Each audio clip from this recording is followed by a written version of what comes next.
Hello friends, we are discussing solution chapter, and in the previous video we have completed the osmotic pressure colligative property, and almost we are at the end of this chapter. Now all we know colligative properties, when we see a colligative properties, that colligative properties are directly proportional to the number of solute particles. If we say n is a number of solute particles, okay. Now we have completed the colligative properties of the non-electrolyte. Now in today's session we'll discuss a comparison between the non-electrolyte and electrolyte. Non-electrolyte colligative properties are differ than the electrolyte. The reason for this, that when we study the colligative property of the electrolyte and colligative property of the non-electrolyte, then colligative property of electrolytes are greater than the non-electrolyte for the same concentration.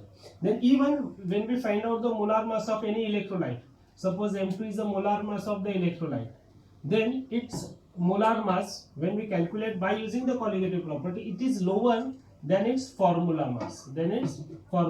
For example, if we determine NaCl by the formula mass, will get the molar mass, and by using the colligative property, molar mass of NaCl is less than the formula mass. Why we are getting such type of the difference between these two? The reason is that suppose non-electrolyte doesn't dissociate into the ions. If we consider 5 moles of urea in the water, we'll get 5 moles molecules of urea only. Okay, that means we are taking 5 moles molecules of urea in the water, we are getting 5 molecules of the urea. But if we consider 5 molecules of NaCl, but when we dissolve into the water, one NaCl dissociate into 2 ions. One NaCl dissociate into 2 ions. That means when we dissolve in the 5 molecules into the water, we are getting 10 ions in the water.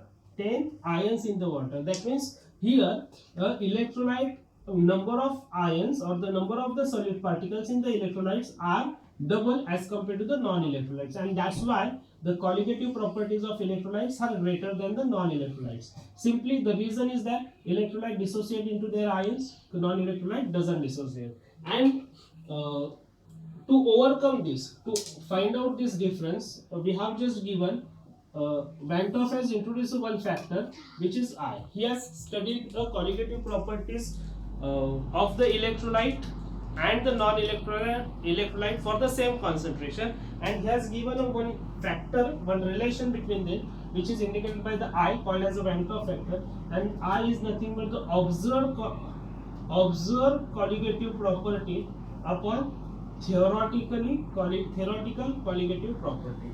So all we know, I we can write down delta P observed upon delta P theoretical, delta TB observed upon delta TB theoretically, then delta TF observed upon delta TF theoretical, and pi observed upon pi theoretical. So here he has derived, he got the equation of I, that relation between observed and the theoretical colligative property. That is, it's nothing but the ratio of the observed colligative property, that is a value of the colligative property of electrolyte and the non-electrolyte at same concentration. Then all we know that colligative properties are directly proportional to the number of solute particles. So here I will get N observed upon N theoretical. N observed, that is 10 ions we are getting, and theoretically how many ions we have taken? 5. Then again we have a colligative properties are inversely proportional to the molar mass of the solute M2. So here I again will get M2 theoretically upon M2 observed molar mass. M2 theoretical and M2 observed molar mass. So this 1, 2 and 3 are nothing but different forms of the Van 't Hoff factor. So here whenever we are just going to write down the colligative properties for the electrolyte, we'll get different expressions. That expressions we have to change. So here we have delta P upon P10 is the relative lowering of vapor pressure is equal to x2, which is we are getting for the non-electrolyte. Now for the electrolyte, here we have to introduce I, which is a I Vent-Off factor.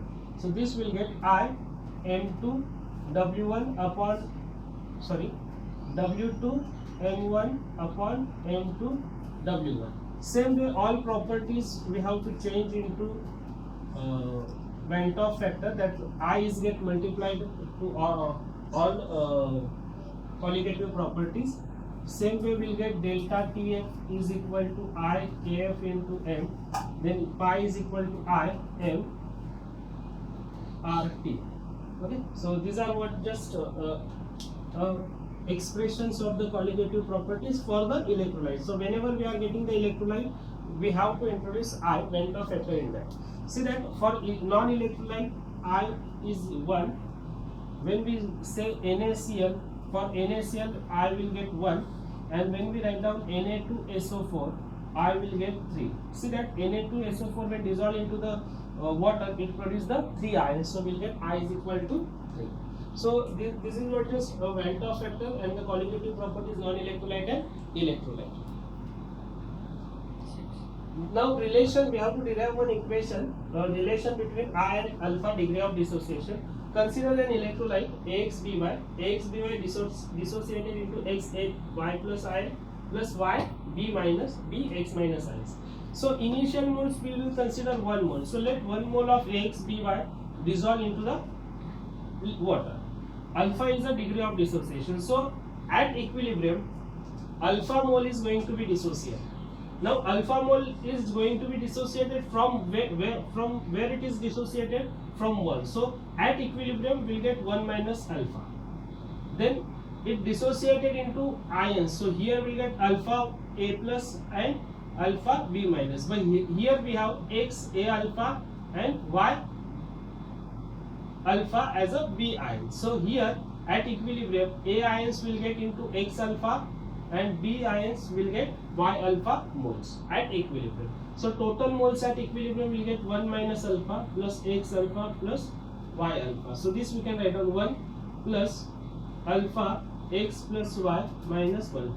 Alpha is taken out of from this bracket. Here X plus Y is equal to N is nothing but number of ions after dissociation. Number of ions after dissociation. So therefore total moles at equilibrium is equal to 1 plus alpha into N minus 1. Now we have I as a Vent-Off factor. Total moles at equilibrium, or you can say a total number of moles after dissociation also, upon moles dissolved in water or solvent. So I total moles at equilibrium will get 1 plus alpha into N minus 1. So at equilibrium we are getting this much number of moles, and initial moles how much it is taken? 1. So 1 mole is dissolved, so this will get I is equal to 1 plus alpha into N minus 1. Take this 1 to the left hand side, we will get 1 minus, it's I minus 1 is equal to alpha N minus 1. So this will get alpha is equal to I minus 1 upon N minus 1. So this is what relation between degree of dissociation and Vent-Off factor. Thank you.